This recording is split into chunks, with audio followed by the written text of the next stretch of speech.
আমাদের দুর্ভাগ্য, এই দুর্নীতিবাজ, অপদার্থ, মিথ্যুক, গণহত্যার দোসর এখনো বাংলাদেশের রাষ্ট্রপতি। একটা আলোচনা কয়েকবার এসেছে যে রাষ্ট্রপতির অধীনে কেন শপথ নিয়েছি আমরা বলতে এখানে ব্যক্তিগতভাবে আমার কথাই বলেছে, কারণ আমি এখানে শপথ নিয়েছিলাম। তো মাননীয় স্পিকার, সেই সময় প্রেক্ষাপট আর এখনকার প্রেক্ষাপট কি এক? জুলাই গণ অভ্যুত্থানের পরে 5ই আগস্টের পরে আমাদের সামনে দুইটা অপশন ছিল। আমরা বলেছিলাম জাতীয় সরকার করতে হবে, সেই জাতীয় সরকারের প্রস্তাব বিএনপি নাকচ করে দিয়েছে। আমাদের সামনে আরেকটা অপশন ছিল ক্ষমতা আর্মির হাতে তুলে দেওয়া। যদি আমরা সেই দিকে আগাতাম আজকে তারা এখানে বসতে পারতেন কিনা মাননীয় স্পিকার সেটা সন্দেহ আছে। দেশের স্বার্থে, দেশের স্থিতিশীলতার স্বার্থে আমরা সেই সময় সরকারে গিয়েছিলাম, আমরা শপথ নিয়েছিলাম। কিন্তু বৈষম্যবিরোধী ছাত্র আন্দোলন খুব স্পষ্টভাবে 2024 সালে কিন্তু এই রাষ্ট্রপতির অপসারণ চেয়েছিল। সেই সময় সাংবিধানিক ধারাবাহিকতার কথা বলে রাষ্ট্রপতির পক্ষে অবস্থান নিয়েছিল বিএনপির মহাসচিব মির্জা ফখরুল আলমগীর সাহেব, তিনি নিজেই কথা বলেছিলেন। ফলে এখন তো একটা নির্বাচিত সরকার মাননীয় স্পিকার, এখন তো চাইলেই বিএনপি রাষ্ট্রপতি পরিবর্তন করতে পারে সরকার, এবং আমরা বিশ্বাস করি বিএনপিতে সেই ধরনের যোগ্য আস্থাভাজন ব্যক্তি নিশ্চয়ই রয়েছেন। এবং সরকার দলের সদস্য অনেকে গৌরবের সাথে বলেছেন যে যেই রাষ্ট্রপতি জিয়াউর রহমানের বিরোধিতা করেছেন সেই রাষ্ট্রপতি এখন জিয়াউর রহমানের প্রশংসা করছে। মাননীয় স্পিকার, গাধাকে দিয়ে আপনি হাল চাষ করিয়ে এটার মধ্যে কোনো বাহাদুরি নাই।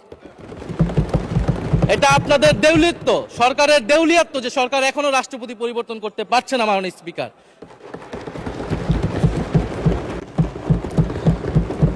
স্পিকার, রাষ্ট্রপতির উপর ধন্যবাদ জ্ঞাপন বক্তব্য, রাষ্ট্রপতির বক্তব্য আমি শুনিও নাই, পড়িও নাই, এবং সেই বক্তব্য দেওয়ার সুযোগ করে দেওয়াকে আমরা প্রত্যাখ্যান জানিয়েছিলাম।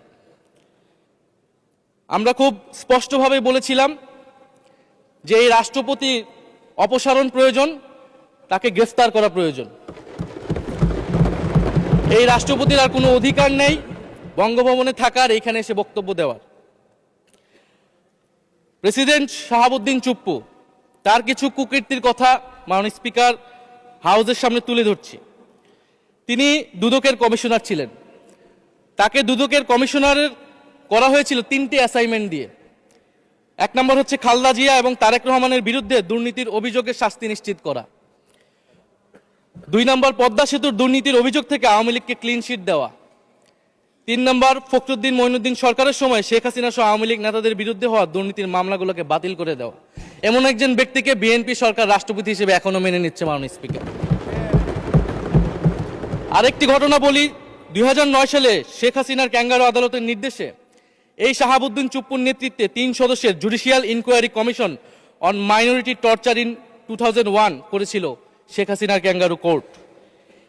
এই প্রতিবেদন অনুসারে বিএনপির 26,000 বিএনপির নেতাকর্মীকে 2001 সালে ক্ষমতায় এসে কয়েক হাজার হিন্দুকে তারা হত্যা করেছে, এজন্য দায়ী করা হয়েছিল মাননীয় স্পিকার।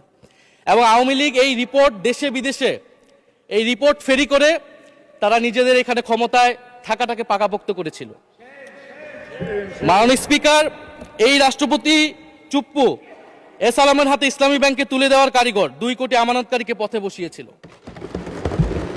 এবং জুলাই গণহত্যার সময় তার ভূমিকা, ফ্যাসিবাদের সাথে তার সংশ্লিষ্টতা সবকিছু আমরা জানি।